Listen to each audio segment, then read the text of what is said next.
देश एक निवडणुकीसंदर्भात मोदी सरकार 3 विधेयकं आणणार आहे। हिवाळी अधिवेशनामध्ये ही विधेयकं मांडली जाणार आहेत। माजी राष्ट्रपती रामनाथ कोविंद यांच्या अध्यक्षतेखालील समितीची सरकारच्या शिफारसीला मंजुरी मिळालेली आहे असं कळतंय। ही 3 विधेयकं आता हिवाळी अधिवेशनामध्ये मांडली जातील। एक देश एक निवडणूक यासाठी म्हणून मोदी सरकार ही 3 विधेयकं आणणार आहे। आणखी तपशील घेऊया। प्रतिनिधी शिवाजी काळे आपल्याशी जोडले गेलेले आहेत।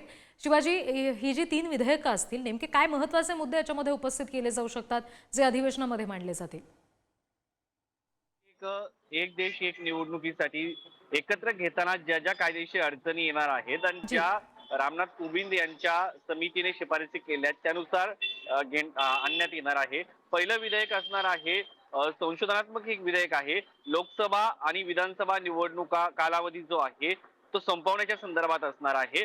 जेव्हा एखाद्या लोकसभा निवडणूक लागेल त्यावेळेसच विधानसभा निवडणुका होणार आहेत, त्यामुळे एखाद्या विधानसभेचा कार्यकाल पूर्ण झालेला नसेल तर त्याची मुदत संपवण्यासंदर्भातला असणार आहे। दुसरं विधेयक असणार आहे ते म्हणजे अर्ध्यापेक्षा अधिक राज्यांची संमती असणं गरजेचं आहे। 50% राज्यांची संमती या विधेयकासाठी आवश्यक आहे। त्यामुळे ते एक विधेयक असणार आहे आणि हे विधेयक लोकसभेने पास केल्यानंतर ज्या पद्धतीने जीएसटीचं विधेयक 50 पेक्षा अधिक राज्यांची संमतीसाठी पाठवण्यात आलं होतं त्याच पद्धतीने 50 पेक्षा अधिक राज्यांची यासाठी संमतीसाठी पाठवलं जाणार आहे। आणि तिसरं विधेयक असणार आहे केंद्रशासित संदर्भातलं।